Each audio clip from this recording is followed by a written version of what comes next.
Assalamualaikum warahmatullahi wabarakatuh. Alhamdulillah rabbil alamin wassalatu wassalamu ala syafil anbiya'i wal mursalin sayyidina Muhammadin wa ala alihi wa sahbihi ajmain. Selamat berjumpa lagi sahabat-sahabat dan teman-teman semua dalam program kita membincangkan hukum-hukum tajwid yang terdapat di dalam juzuk yang ke-11 surah yang ke-10 surah Yunus, iaitu ayat yang ke-40 dan ke-41. Untuk itu, sila tumpukan perhatian sahabat-sahabat dan teman-teman semua pada papan putih di belakang saya. Saya akan berada di depan papan putih menjelaskan tentang hukum-hukum yang perlu kita patuhi semasa kita membaca ayat tersebut, insya-Allah. Baik, saya duduk di depan papan putih dan kita mulai dengan isti'azah ataupun ta'awuz. A'udzu billahi minasyaitonir rajim. Bismillahirrahmanirrahim. Kalimah yang pertama, wa minhum. Di dalam wa minhum itu terdapat wa alif wa mim ya nun min. Baik, ada tanda sukun sana menunjukkan dibaca dengan izhar.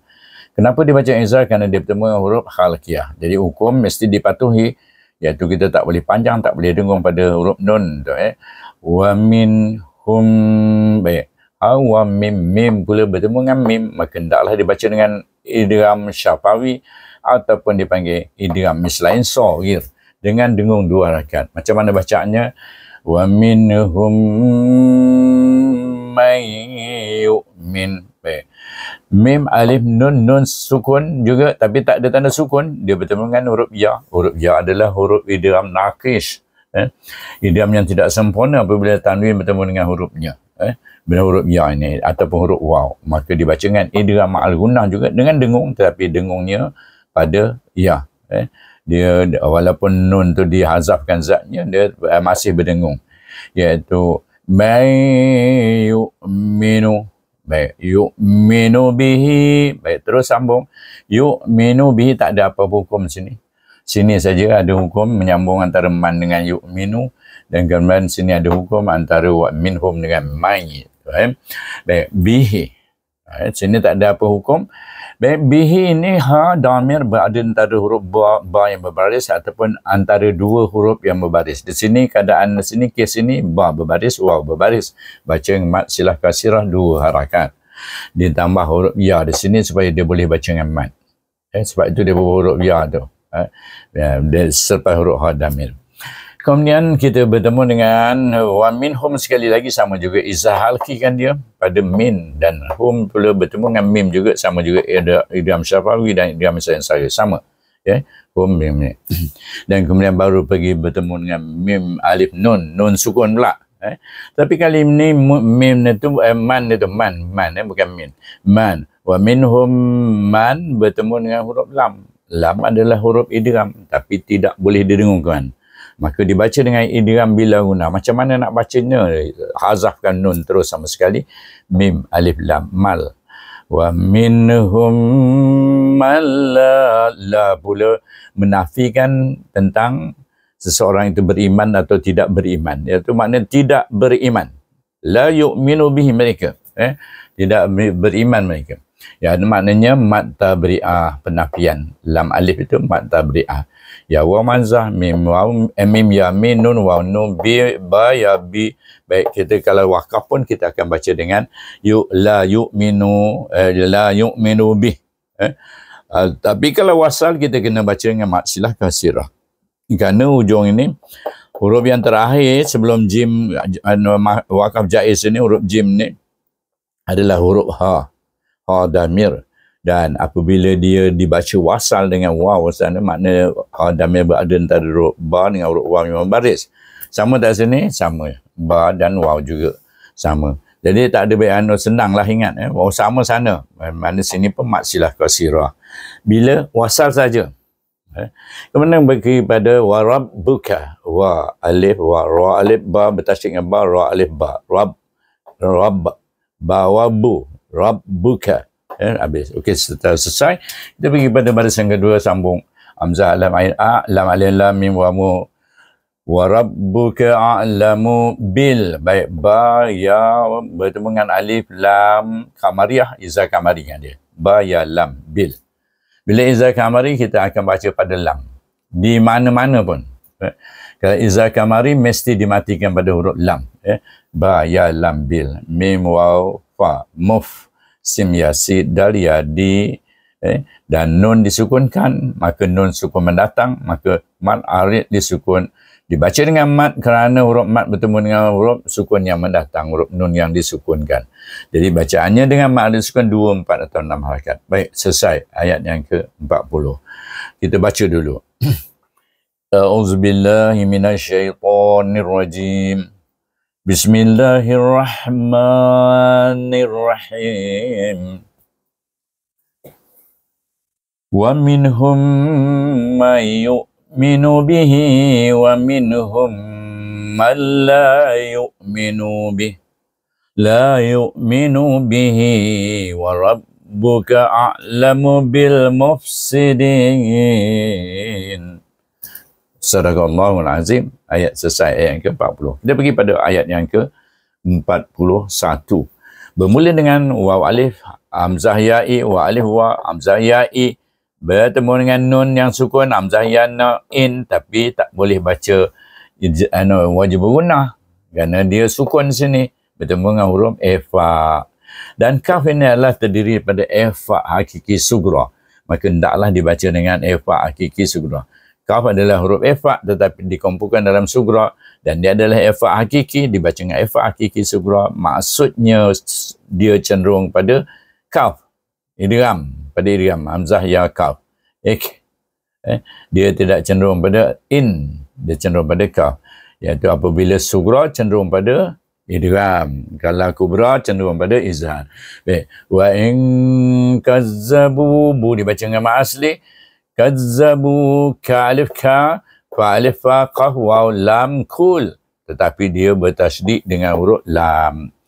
Apabila dua huruf yang sama mahraj, sama sifat, sama huruf, sama mahraj, pastilah sama sifat. Maka hendaklah diidghamkan dia kepada huruf yang kedua. Lam yang sukun tu hendaklah diidghamkan kepada huruf lam yang berbaris dengan nama idgham mutamasilain shaghir. Idgham masuk kan terus. Maknanya lam yang pertama tak dibaca, terus baca kepada lam yang kedua. Fakulli lam yali ma asli. Amali, masih juga pada li, amali, ayat ain alif amil alif ma lam yali amali, walakum wa alif wa lam alakah wa mim sukun. Baik, tak ada mim, tak ada ba. Tak ada mim, tak ada ba, maknanya kita baca dengan izzah syafawi. Walakum amalukum, sama juga kum di sini, izzah syafawi sama dengan sini, dia tak bertemu dengan apa? Tidak bertemu dengan mim, tidak bertemu dengan ba. Kalau kita wasal pun, kalau kita berhenti pun sama juga. Bacaan kan izzah syafawi. Baik, kita awalnya wasal, kita sambung saja. Amalukum antum bariun. Baik. Hamzah nun sakinah, lagi sekali kita jumpa nun sakinah. Tadi mana ni sini? Sini kali ini bertemu dengan huruf ta. Huruf ta, dal dan ta adalah huruf efa kubra. Dia kalau efa bertemu dengan huruf itu, huruf nun sakinah bertemu dengan huruf efa kubra, dibaca dengan efa hakiki kubra. Ini baru cenderungnya kepada an, iaitu pada izhar. Cenderungnya pada an, bukan pada at. Baikkan dari kubra. Dan dibaca dengan dengung juga 2 harakat. Sini pun dibaca dengan dengung 2 harakat. Wa in kazzabuk. Baik. Antum tawa mim tak ada tanda sukun bertemu dengan ba. Kita baca dia dengan fa syafawi, lebih bunyinya pada mim juga walaupun dia bertemu dengan ba. Seperti dia bertemu dengan mim juga, lebih kurang macam tu. Tapi mulut tak boleh rapat sangatlah. Melepaskan supaya fa tu berlaku. Antum bari'una. Baik. Ri dibaca dengan 4 atau 5 harakat. Mat wajib mutasir kerana huruf mat bertemu dengan huruf hamzah.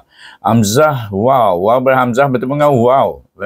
Apabila hamzah melalui huruf waw, huruf mat, bila mat tu maknanya hamzah mesti baris waw. Sebab sini waw mesti hamzah baris waw. Tak boleh bantu. Dia mendahului huruf mat. Berarti dia seperti mat badal. Tapi dia tengah kalimah waw ni asli. Bukan digantikan. Maka dibaca mat sabih bi badal. Bacaan tu mat asli juga. 2 harakat juga. Bari'una mimma a'malu. Baik, perhatikan. Mim ya mim bertasydid dibaca dengan wajibul gunnah. Pertama baca gunnah, lepas tu baca dengan mat jaiz munfasil. Kerana huruf mat bertemu dengan hamzah dalam dua kalimah ataupun bertemu secara berasingan. Atau berasingan maksudnya bertemu. Iaitu alif ini berada di akhir kalimah yang pertama tu dan hamzah berada di permulaan kalimah yang kedua. Itu dipanggil mat jaiz munfasil. Iaitu pertemuan secara berasingan mat tu. Kemudian hamzah ain a mi alif ma lam wa lu a'malu wa alif wa hamzah alif a nun alif na ada sini. Mat alif mustadirah. Iaitu kita baca dia dengan dua harakat ketika berhenti saja, ketika wakaf. Dibaca dengan mat. Baik, tapi kalau kita sambung, kita baca satu harakat saja. Mana huruf alif mustadirah tu tidak dibaca bila wasal. Sebut anak panah tu. Jadi maknanya wa ana bari'um mimma ta'malun. Perhatikan sini, dah faham Kalau wakaf kita baca dengan mat asli. Kalau wasal kita tak baca, kita baca satu rakaat aja, mana tak berfungsi alif yang ada tanda huruf kosong itu. Bulat membujur ke atas. Baik, baris ni raya, ya huruf mat bertemu dengan hamzah dalam satu kalimah mat wajib mutasim 45 harakat sama ada wakaf ataupun wakaf dengan 6. Pasal dia duduk di ujung hamzah tu. Tapi jika kita jarang wakaf, kita sambung saja. Jadi kita baca 45, tanwin bertemu dengan huruf mim, dibaca dengan idgham ma'lunah dengan 2 harakat. Wa ana bari'um mimma, mim dibaca dengan wajib bergunah, ma dibaca dengan ma asli, ta alif ain ta mi alif ma lam wa lu mat, huruf mat bertemu dengan nun yang disukunkan, dibaca dengan ma alif disukun. Selesai. Jadi kita baca ayat yang ke-41 pula. A'udzu billahi minasyaitonir rajim. Bismillahirrahmanirrahim. Wa in kazzabuka fakulli amali walakum amalukum antum bari'una mimma a'malu wa ana bari'um mimma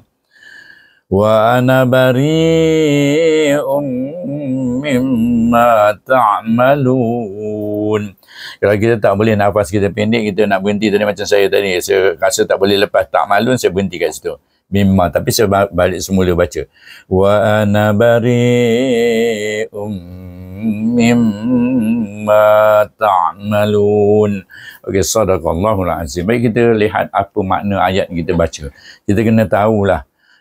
Jangan dari kecil kita membaca Al-Quran saja tapi kita tak faham apa arti Al-Quran itu, maka tak dapatlah kita melihat suruhan Allah, amaran Allah, harapan yang berikan Allah oleh pada kita yang beriman padanya atau orang yang taat kepadanya, apakah harapan yang diberikan oleh Allah, iaitu syurganya. Jadi bila kita baca baru kita tahu. Ini berkenaan dengan orang-orang yang menuduh Nabi Muhammad, iaitu Al-Quran itu Nabi Muhammad menulisnya sendiri. Jadi sambungan dia cerita ayat 40 ini. Apa ayat 40 kata? Di antara mereka ada orang-orang yang beriman kepada Al-Quran. Dan dalam ramai-ramai orang-orang Quraisy, kafir Quraisy itu ada yang beriman pada Al-Quran. Dan ada di antaranya ada pula orang-orang yang tidak beriman kepada Al-Quran. Ada yang terus beriman. Ada yang tak beriman tu yang mengatakan Nabi menulisnya. Jadi Tuhanmu lebih mengetahui tentang orang-orang yang berbuat kerosakan. Jadi Tuhan tahu siapa tadi orang-orang tu yang tidak beriman tu. Orang yang tidak beriman saja yang suka melakukan kerosakan di dunia. Suka merampas satu orang lain gitu. tanpa kebenaran. Baik. Kemudian ayat yang ke-41, maksud ayat ke-41 ialah jika mereka mendustakan kamu, iaitu Allah bagi tahu pada Nabi Muhammad, kalau dia mendustakan Nabi Muhammad, maka katakanlah kepadanya, bagiku pekerjaanku, iaitu pekerjaan Nabi Muhammad sebagai rasul dan sebagai Nabi menyampaikan. Dan bagimu pekerjaanmu. Kalau kamu nak sembah berhala, sembahlah berhala. Kalau kamu tak nak percaya Al-Quran, tak payah percaya pada Al-Quran, tak mau percaya pada Allah pun. Maknanya Nabi Muhammad berlepas diri. Kamu berlepas diri terhadap apa yang aku kerjakan. Cakap pada orang-orang musyrik itu. Daripada orang kafir. Aku berlepas diri terhadap apa yang kamu kerjakan. Aku berlepas diri. Aku dah bagi tahu kau nak menyembah berhala, sembahlah berhala itu. Sampai kau mati nanti barulah kau tahu Tuhan siapa tu Tuhan, apa itu mati. Jadi baru kita dapat lihat amal kita tu betul atau tidak bila dah mati. Terlambatlah untuk balik ke bumi, tak dapat dah. Jadi itu saja yang dapat saya bacakan kepada sahabat-sahabat atau kongsikan bersama atau berbincang tentang hukum tajwid dan juga makna ayat yang kita baca. Sesudah ini, wabillahi taufiq wal hidayah. Wassalamualaikum warahmatullahi wabarakatuh.